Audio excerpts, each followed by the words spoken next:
Welcome back, everybody. I'm Rob with my brother David. Hello, everyone. We're ShareGiver Solutions with another episode of the ShareGiving podcast, continuing with our theme of a day in the life. Just a quick reminder that we would love all the support we can get, and our goal is to support as many people as we can. So please, if you've got any responses, reactions, contributions, suggestions, go to sharegiversolutions.com and leave those for us. We'll certainly get back to you. Share the podcast with all your friends and certainly anyone who can benefit from it, and hit that subscribe. We'd be most grateful. So I think we covered most of the morning and a good bit of the afternoon, and these are obviously kind of overviews, but since so many of our listeners are sharing the care, we believe strongly this is helpful. So let's get into late afternoon, evening, and through the night. Okay. Take us through one of your evenings. Okay, so I think we mentioned before, I did, that in the afternoon, whether I've been with Barbara all day or I'm picking up after the care provider that we have, we're fortunate enough to have, who leaves around 3:30 each weekday, I generally, at that point, take Barbara out. We go for a ride. You know, I'm a big believer in changing venue. As long as it's still part of a routine, I think it's a good thing to do. Afternoons can be tricky for a lot of people. Maybe many of you experience what they call, sundowning, which is in the afternoon. The weather starts to change a little bit. It may be that meds that your partner took earlier in the day are wearing off, or just the energy depletion that, takes place after a full day. It can have an effect, and it can lead to confusion or agitation, which sometimes happens in my case, where Barbara, who expends a lot of energy in the course of the day, walking around the house, talking a mile a minute. She's exhausted. Picking up things, putting them down. Yeah. That takes a lot of energy. So. Plus, we really don't know how much extra energy is expended trying to communicate. Correct. It's an effort. Yeah, and you can see it, because a lot of times, whether or not what she's saying is intelligible, there's clearly emotion behind it, insistence behind it. There seems to be context that we can identify and even respond to.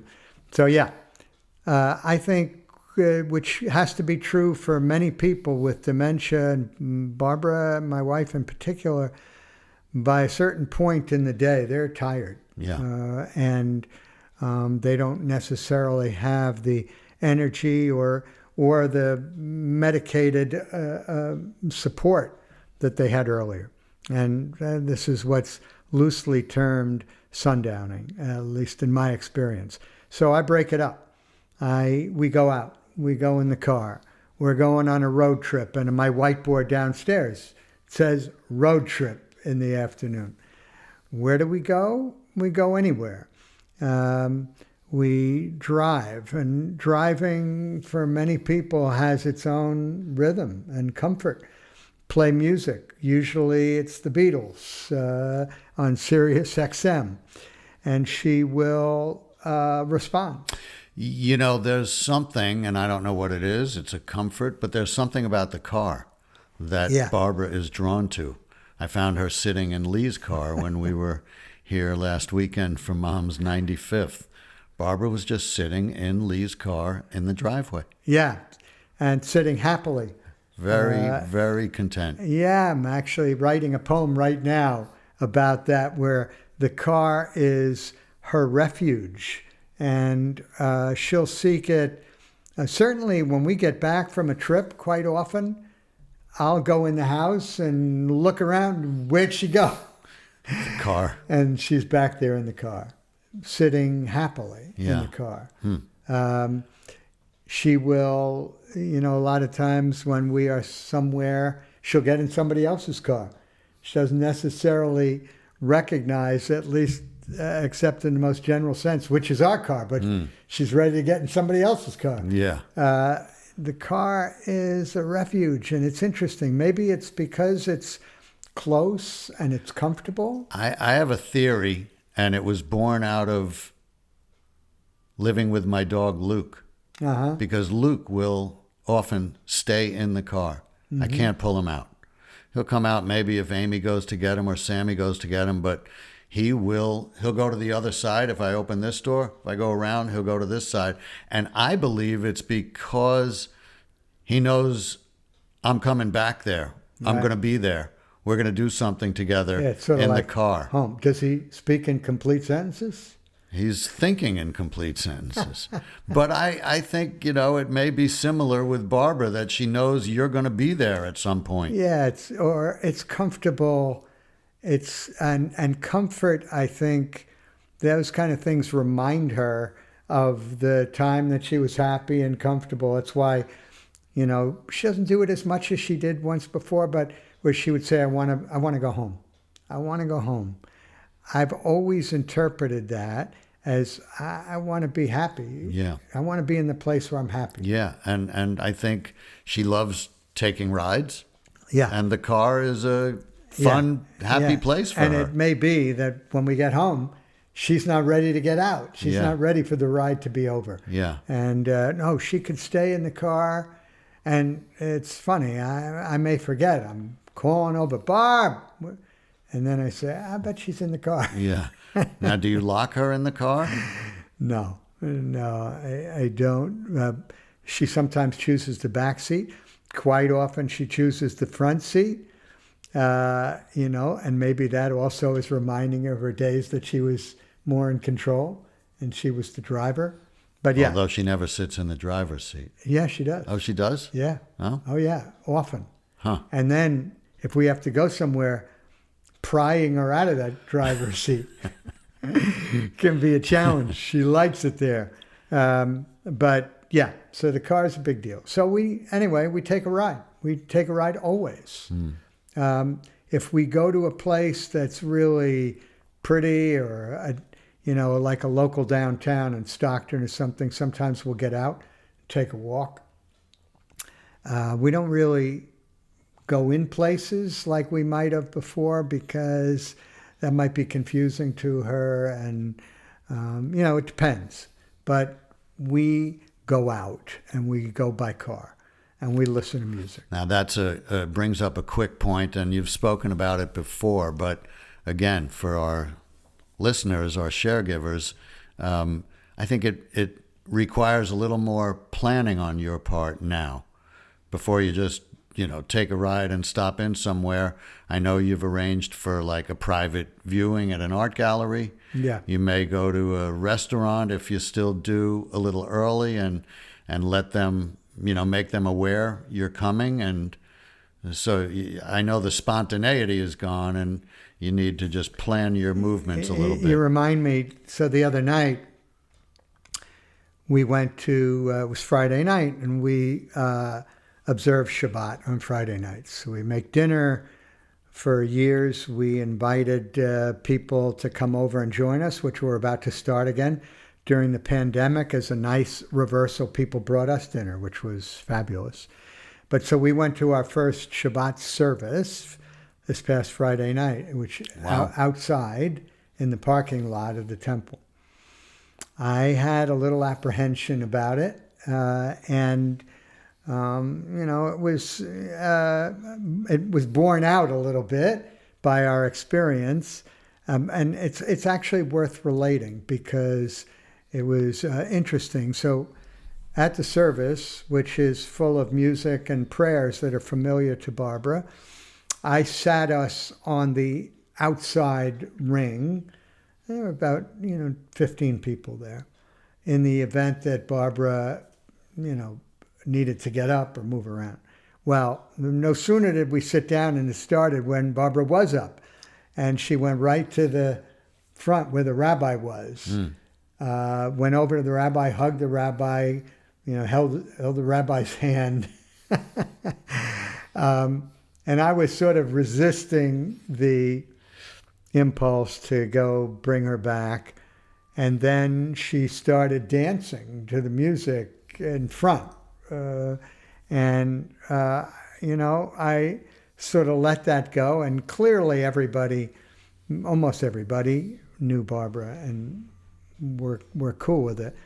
At a certain point where she started to really encounter people that were sitting trying to be, I went over and took a walk. Well, she didn't want any of that. She was really shrugging me off. Enjoying what she was doing. Or worse. So I just sort of pulled her out, and then we took a walk all around the parking lot in the woods and this and that, and she was, hand in hand, and got calmed down, and we went back and we sat in our original seats, and for the most part, she was cool. She listened. Every time she would start to get up, I would lightly hold her shoulder. And then before it was over, but almost, she said she was cold and she wanted to go home. And spoke it really clearly. And we got up and we sat in the car because I didn't want to drive out with everybody still there. But we sat in the car. She was very happy, very comfortable. When the service was over, I went back out to say goodbye to a few people, including the rabbi.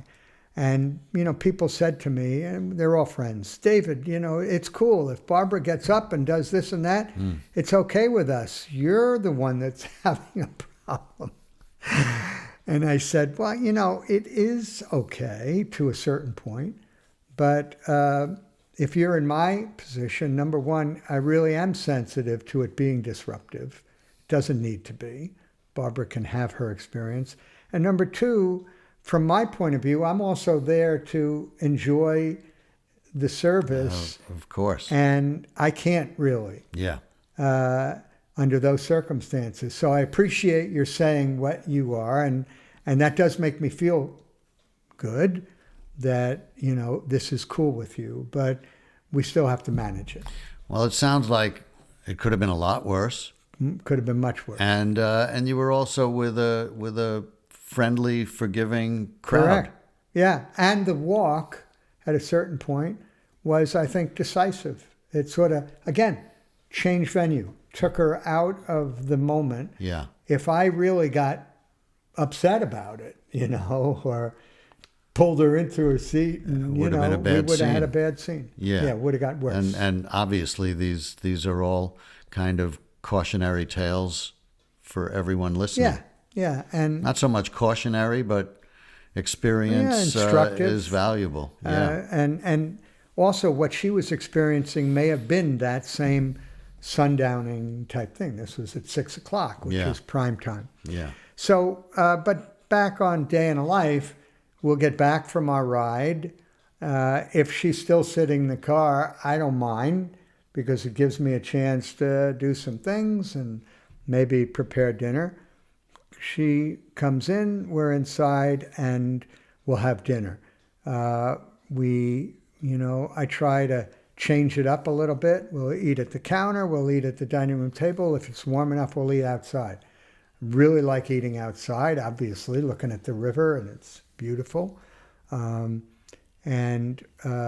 So each evening, if she wants to help me prepare dinner, which is in the loosest sense of the word, I welcome that. Oftentimes dinner is still in that period where she is restless. She might get up, she may take her food and go somewhere else and eat it or leave it there. She may I can find her using a pen or a pencil or a toothbrush instead of a utensil. I think this is pretty common for Barbara. I'm not sure why that happens. I'll gently correct her. But so we'll have dinner. After dinner, and that's usually at 6 o'clock. at 6:30 or so, I'll say each night, okay, you want to watch some TV? She'll always say yes. And we'll go and we'll either be watching something that's episodic or we'll watch a movie, whatever we watch. By 7:30, her eyes are closed. I'll, if I say, Barb, are you enjoying this? And she'll say, yes, through closed eyes. And by 8 o'clock, generally, I'll say, Barb, you want to go to bed? You ready? You tired? You want to go to bed? She'll almost always say yes. And she'll follow me up the stairs, or she'll go first. And I'm, pushing her a little bit. We get to the top of the stairs. She'll turn left, which is into the guest room, which is locked. She turns the doorknob. There's no go. And she'll accept that and turn the other way. Go into the bedroom. In the bedroom, first thing she'll do is start to climb into my side of the bed. That's a no-no. Which is not to say that I might find her later sleeping in my side of the bed or diagonally across the entire bed. But yeah, we'll get in bed. She'll get in bed with her shoes and fully clothed. I'll ask her if she wants to get in pajamas or at least take her coat off or whatever. And generally, it's okay. Take her shoes off, okay. Gets in bed. One thing I found is it's much easier to get her into bed and asleep if the bed is made. It feels more comfortable. The sheet is under the comforter and I think is snugger. It feels like a more complete experience somehow. I pull the sheet and the blanket up to her chin. I have her squinch down a little bit, which she actually does. It's pretty funny to see her do that. And within 5 minutes, she's asleep. Now, admittedly, as you told me before, you feel pretty fortunate that her sleep patterns are so regular and strong. We can only assume that's not always the case. And again, I ask and urge our listeners to let us know your situation and how you deal with it, because, again, we're all in this together, and the idea behind ShareGiving is just that. Let us know your triumphs, your difficulties, your solutions, and your questions. Yeah. It occurs to me, I'm sure that many people don't have that same situation where their partner may be more restless or get up and down, may go to the bathroom or want to, and in this case, and probably for the last 6 months, I have Barbara wears Depends. She thinks they're panties, and she's really accommodated that. But, it is not unusual for her to have accidents, and that helps a lot. But I think one of the things that might be helpful that I've learned by experiencing it, is if Barbara or whomever expends a lot of energy during the day, they're going to be more tired at night and more likely to sleep during the night. Yeah. So as opposed to being very sedentary, like many people are, sitting in a corner or sitting in front of a TV and just nodding off. Yeah. That is not the case. We are walking. She is walking. She is active. Yeah. And she gets tired. Right. It's like I imagine people who typically nap all day don't sleep at night. It's a natural connection. Correct. So yeah, she is tired and she has spent a lot of energy. And I think it should be part of the ShareGiver strategy to, make sure that she's, if not worn out, that she is depleted. And it's also, let's face it, good for the ShareGiver, because this gives me time in the evenings when I write. It really gives me a chance to reload also that wouldn't be possible if I had to really sit there and attend. Yeah, to her. yeah. These are all words to the wise. Put your game plan together to enable you to have some quiet time on your own, quality time on your Right, own. and carrying through to the morning. So I think we already covered morning, but I also know that I have a pretty good idea of how long she'll sleep. I get up early. I make my own coffee and get ready. Although I am clearly listening for her. If she gets up really early, before 6 o'clock, I will go up. I'll say, "Hey, Barb, it's still really early. It's middle of the night go back to sleep, and I will come get you in an hour. And I'll bring you coffee and etc." And she likes that. It's something. Okay, that sounds great. I'll look forward to that. And she'll go back to sleep. If I were just to say, "It's too early, just go back to bed," Yeah, not going to work. It won't work. Yeah. She'll be up and she won't be happy. Well, I mean, that's kind of a natural law. Yeah. Except that I'm programmed to go back to sleep. In an hour, I'm going to come get you. I'll have coffee and you'll have a great morning. Right. If you make everything sound inviting and nice, right, it's probably going to work out better. Yeah, listen, again, the reality is for all of us, myself included, it doesn't always work out. And this is a progressive disease. So I may have it better than many, even if Barbara is in what the neurologist would say is in the moderate to advanced stage. So things are going to change. But the more, as you just said, we can have a game plan, we can anticipate things, we can be doing things to make it easier for ourselves and for our partner, the better. Yeah. And that's part of sharing the experience. We both need for this to work as best it can. Yeah. And one of the overarching issues and questions is specifically what form of dementia Barbara has. It's still such a mystery. Yeah. A quick anecdote from the weekend. We had a bunch of people here celebrating our mom's 95th, and some friends were taking a picture with David, and as I learned, asked Barbara if she wanted to be in the picture, and she said, "Yes, I'm his wife." Which had to come like a shock. Yeah. No, listen, we know. All of us have had the experience of things that are unexpected. Not everybody that suffers dementia has the kind of language issues that Barbara has. There are different kind of issues. I mean, ultimately, language, both comprehension and speaking, becomes an issue. In Barbara's case, it happened a lot earlier. And they speculate now. The most expert of the experts are recognizing that this is a heterogeneous, disease, these various syndromes that express themselves as dementia. But well, I mean, if you said, "Hey, Barbara, who's your husband?" I'm sure that would be a difficult question to answer. Yeah. But out of the blue and somewhere within her, she knows you're her husband and she's your wife. She should be in the picture.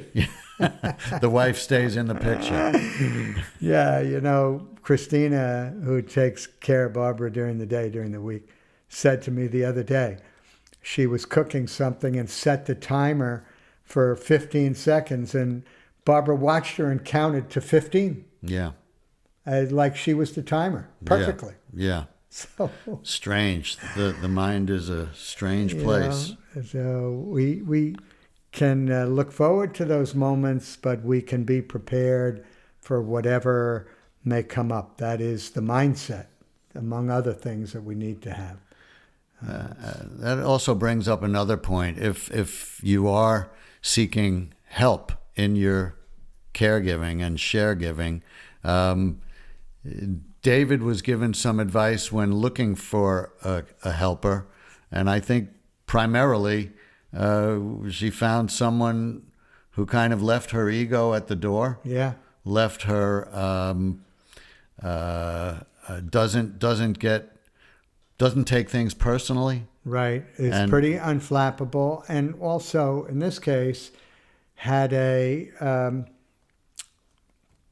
background that really, it believed in service and family, that I was able to learn as I was, interviewing various people. So that's a big deal. I have helped. I have dealt with care providers that are professionals, but if it's not going the way they want it to go, they can get, upset or, it's a hard job. Yeah. And so it is best to get somebody that really doesn't take it personally, that really doesn't have an ego. It's hard enough for you not to take it personally. Yeah. That's a mindset. You need a helper who's also got a mindset. Right.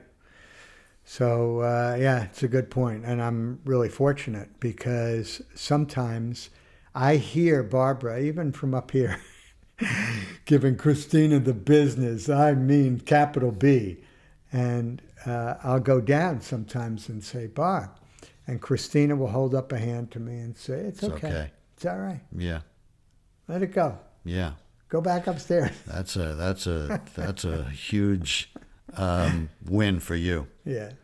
And again, another word of advice is choose your help discerningly. Yeah, it's hard to find people like that, but it really helps. Again, everything we should be doing is empowering and enabling us as well as assuring the best care for our partner.